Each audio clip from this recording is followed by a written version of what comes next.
Vamos falar de saúde? Chegou a hora do quadro Fala Doutor. Roda a vinheta.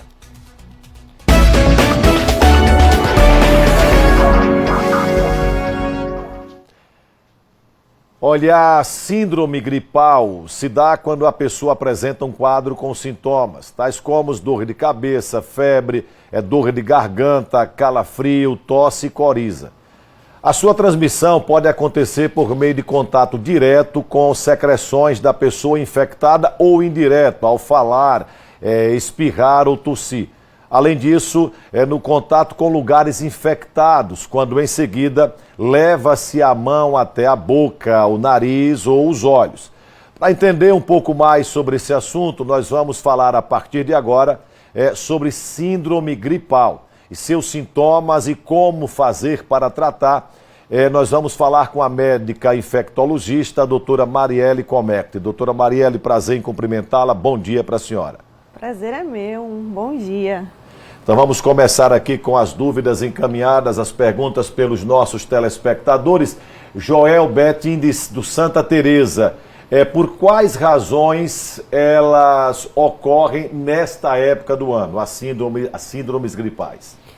A sazonalidade, como a gente chama, que é o período de maior incidência de uma doença, ela é muito marcada para as síndromes gripais no período onde as temperaturas são mais baixas. Assim como na época das chuvas, a gente tem acúmulo de água e nós temos prevalência da dengue, na época das baixas temperaturas há uma maior circulação viral e a gente tem hábitos que favorecem essa contaminação, como, por exemplo, ficar em ambientes pouco arejados, ambientes mais fechados.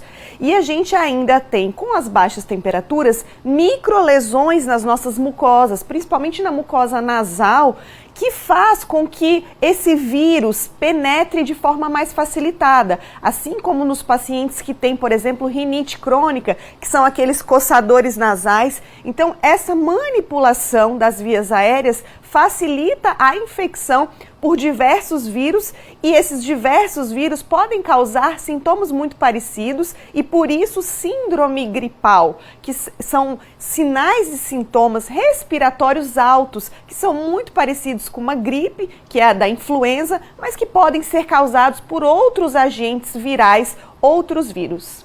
Vamos lá, tem mais perguntas aqui feitas pelo povo. Lígia dos Santos Dumont. As mudanças bruscas de temperatura podem afetar a imunidade? Como isso funciona? Está muito calor, daqui a pouco chove, essa mudança brusca de temperatura. Isso. A gente fala de imunidade porque as mudanças bruscas de temperatura muitas vezes trazem algumas doenças e não propriamente dito, elas influenciam na imunidade. A imunidade, ela é construída, ela precisa estar boa durante muito tempo e ela depende de vários fatores do nosso sistema imunológico. Mas por que é que a gente adoece quando tem uma diferença muito grande de temperatura? Exatamente porque a gente tem que mandar ar aquecido para dentro dos pulmões, então quando você respira esse ar até aquecê-lo, ele pode causar microlesões nas mucosas respiratórias, na mucosa nasal e facilitar aí aumento de, a gente chama de edema, né, que é um inchaço dessas mucosas e a penetração de vírus e bactérias que podem estar colonizando o nosso trato respiratório ou até mesmo, como você disse, alguém espirrou aqui, eu passei a mão,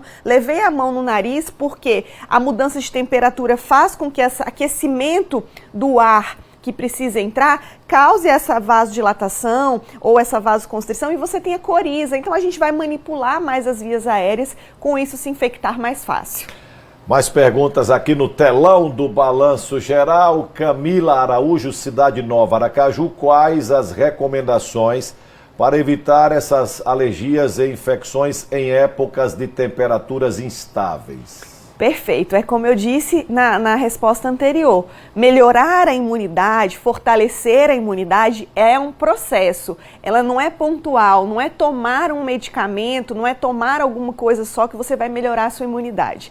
Você precisa praticar atividade física regularmente, você precisa ter um bom sono, você precisa ter boas escolhas alimentares e isso tudo fortalece a imunidade. Quando você chega em um período onde você tem uma mudança brusca de temperatura, temperatura e que você vai aí corizar ou vai desenvolver essa coceirinha do nariz, você estando com o sistema imunológico mais forte por todas essas boas escolhas e essas atitudes, por comportamentos corretos, com o seu cartão de vacinação em dia, com consultas regulares, com suplementação vitamínica se tiver alguma deficiência, nesses períodos essa pessoa não é que ela não vai adoecer, mas ela vai adoecer e não vai ter gravidade. A doença não vai abater ela, não vai tirar ela do seu dia a dia. Tá vendo a danadinha da atividade física aparecendo mais uma vez? Vamos lá, perguntas aqui no telão. Joana da Silva, do Conjunto Orlando Dantas. É possível aumentar a imunidade? Existem práticas que são comuns popularmente, como tomar vitamina C, própolis, fontes de zinco e probióticos. Pode diferenciar o que é mito do que realmente pode nos ajudar? Pergunta muito interessante, porque o que mais tem hoje é receita de internet, né? Esses shots de imunidade ou só um remedinho que vai melhorar a imunidade, eles são muito vendáveis, porque quando você está doente, a única coisa que você quer é melhorar. E se tem alguém que fala que isso vai melhorar a imunidade, acaba que acontece. Eu digo muito isso, a gente não cair no conto do vigário, de comprar coisas achando que vai melhorar e a doença por si só vai passar, porque ela é autolimitada. Se você não for uma pessoa que vai ser hospitalizada ou que teve a doença grave, a doença tem um ciclo, começo, meio e fim. Então você melhoraria de qualquer forma. Mas é importante manter boas escolhas, manter a carteira de vacinação em dia, fazer consultas regulares e exames regulares. A gente tem hoje um déficit vitamínico muito grande, a população se alimenta muito mal, a oferta vitamínica que a gente tem na alimentação, nos multiprocessados, é muito ruim. A gente desembala muito e descasca pouco. Então, antigamente se comia muitas frutas, se comia muito menos multiprocessados. Então, duas coisas que acontecem quando a gente come, quando tem essas escolhas erradas. A primeira é não ter a quantidade necessária de vitaminas e isso causar uma hipovitaminose e a gente ter problemas de imunidade por conta disso. E a outra é a inflamação do intestino. O intestino acaba sofrendo com essas comidas que não são comidas e com essa inflamação não absorve. Então, quando você come uma fruta, ela não consegue absorver a quantidade necessária de vitaminas que o seu organismo precisa. Com isso, baixa a sua imunidade, as pessoas não conseguem praticar atividade física, as pessoas começam a entrar naquele síndrome, naquela bola de neve. Eu não consigo, eu tenho fraqueza, eu não estou bem, eu estou adoecendo. E se a gente não der um basta nisso, se a gente não fizer uma consulta, se a gente não regularizar o que precisa para que o paciente possa ter boas escolhas, isso sim é muito prejudicial para a sua imunidade. Tem mais uma pergunta aqui. Janaína da Silva, também do Orlando Dantas. Quais são os tratamentos disponíveis para aliviar os sintomas de uma síndrome gripal? A pessoa está gripada, tome isso, tome aquilo, enfim. A gente utiliza o termo sintomáticos porque são medicações que melhoram os sintomas que o paciente está sentindo.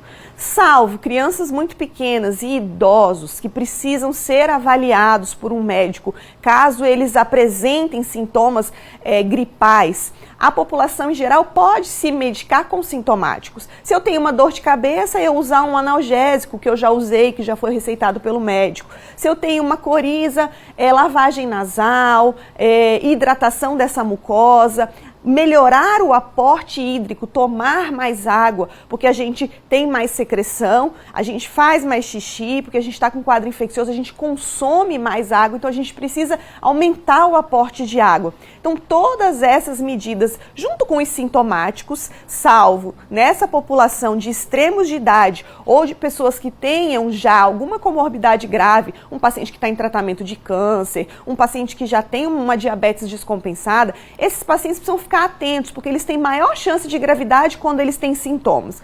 Mas a população em geral pode se medicar com os famosos sintomáticos. Doutora Marielle, muito obrigado por ter vindo aqui. Uma ótima sexta-feira para a senhora. Eu que agradeço o convite. Obrigado.